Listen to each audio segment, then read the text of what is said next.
What's up, guys? It's Jimmy Gaming here. Yes, it's me, Jimmy, and we're back for another episode, but this time in Clash Royale. I'm sure you've seen a lot about this, and you're probably wondering, is it good? So, let's take a look. I have played this a bit in the past. I took a break from it because I got into a few other games. I'm doing the series now. So, I don't play too much of the games that I have been playing, but yeah, this is a good game. There's tons of strategy to it. That's why I love it. There's a lot of randomness as well because it is card based at the same time. I'll show you what I mean by that. Let's open your free chest. You get them every so often. I don't remember the exact amount of time. Get some gems, some gold, and here we got some cards. I'm able to upgrade the minion horde.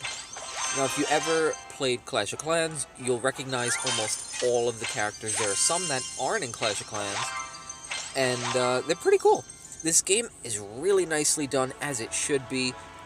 Clash of Clans has tremendous money, so they should be able to put together a really good game, and they have it here. So let's take a look at my cards. You can see you have different elixir values that you can select them. So what that means is not that you have a set amount of elixir per match, because this is all PvP, just like Clash of Clans was. So every few seconds you get another elixir when you're in the level, and then you're able to spend them on whatever card you want to place.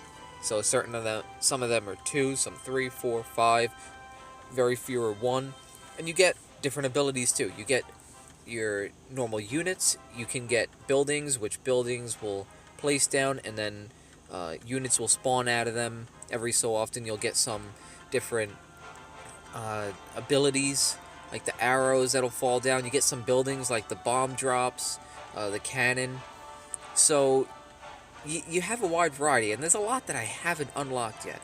Look at the variety. It's tremendous. And that's what's really nice, because you can even set up different decks for different strategies that you're going for. Now, you can see here that there's an average elixir cost of 4. I don't know what you should go for.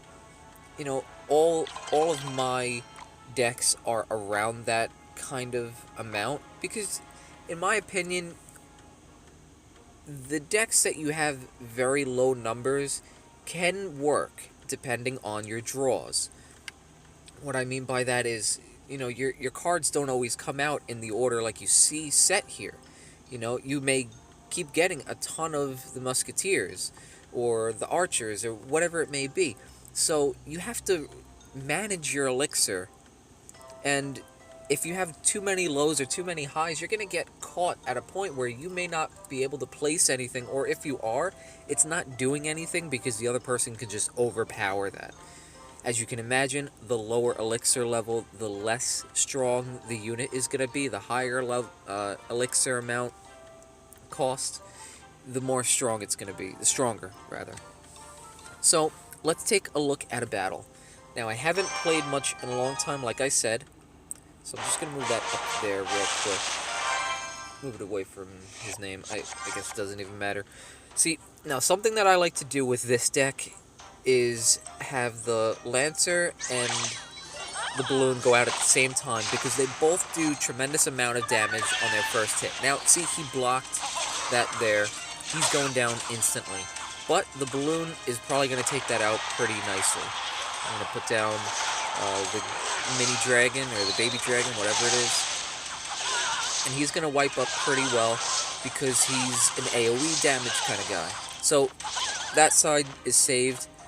We'll see if I will be able to do enough damage there. Wow, he really took that out. This is going to be tough. So I'm going to sit here a little bit and wait for that Inferno to die down. Let my elixir run back up, and I'll just defend a little bit. Both of my towers, though, are not doing the best. I'm going to put them down, some AoE damage, some air attacks, put her down, and now the Inferno's done. So, I should be able to do a fair amount of damage here, but there goes the witch. She does AoE damage as well as spawns her stupid little things. And I'm probably going to lose that, but I also want to get the other. You know what? I'm not going to lose it. I'll be able to save it. So she's pretty powerful. But she also has a cost of 6. See, now, that's why I love the balloon so much. First hit does like 600 damage at the level that I have. And I just took out that one. What is nice about the winning, how to win in this game, is if you just get one of the towers down, you win.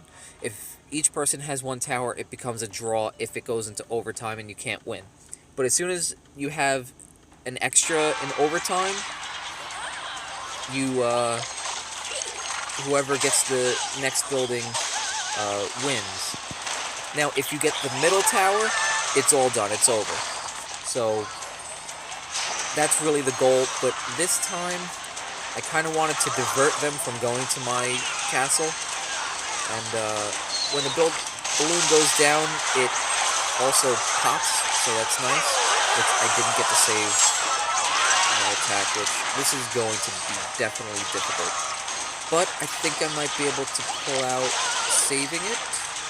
We shall see. Yeah, we're good. So I'm going to go this way. I'm just going to go for the win. Oh, no. This is going to be... Nope, I lose.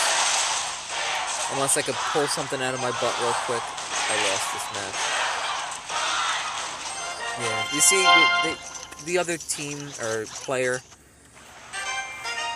he had higher levels, and I'm not going to say that's the reason why I lost. I didn't play that very well. But you can see, you know, it has a lot of management of your elixirs on counteracting and counterattacking, rather, and offense, defense. You have to play it right. I didn't play it right at that time, but you get a pretty good idea what this game is about. Let's do one more battle. But come on, look at this game. It's a good game. It's definitely worth getting. Of course, it's pay to win, you know, to a degree anyway, you know. But for the most part, you know, I didn't spend any money on this game. I'm doing pretty well at this point. I don't plan on spending any money. If you grind, if you're patient, you'll be able to do fine. Not doing too well here, but we'll see what happens. His levels aren't too high, so I should be able to manage. Oh, he blocked it. See, I'm gonna let him die rather than throwing out some more guys, just because by the time he died, the other guy would just automatically die. So, my next... Yeah, I'm just gonna not attack on the right side now that he has that extra spawn, which doesn't make a difference since the amount of time that it takes them to get to my base is enough for them to just do like one hit, so it's really not all that bad. And hopefully I'll be able to do some significant damage over here. I'm gonna throw down a fireball. I missed the point of the witch though. Oh, barely. Barely, so she's almost dead. That's very good. What do I want to do now? I think I might throw the archers down just to slow them up. And then I got her. Nice. Alright.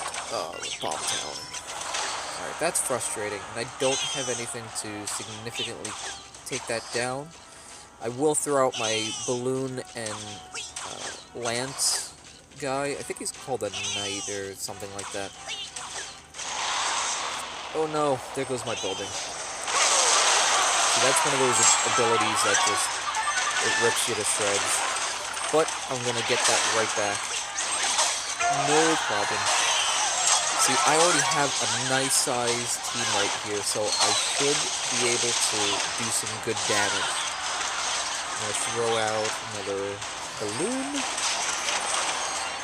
See, now the balloons go after buildings. So that's the one thing you do have to watch out for, but he's going to do some significant damage there. Boom. He's down. And I feel like I could do pretty well with this. I feel like I could win. We shall see. if I sit back just even for a second, he'll be able to rebuild enough and come and beat me. But I think I actually got him this time. Even if it goes into overtime, I'll have him. Because he has nothing that can shoot up right now. So let's throw out some more air attacks. Come on. I think I got him. Yeah. Boom. There we go. And then it's good to be nice-mannered.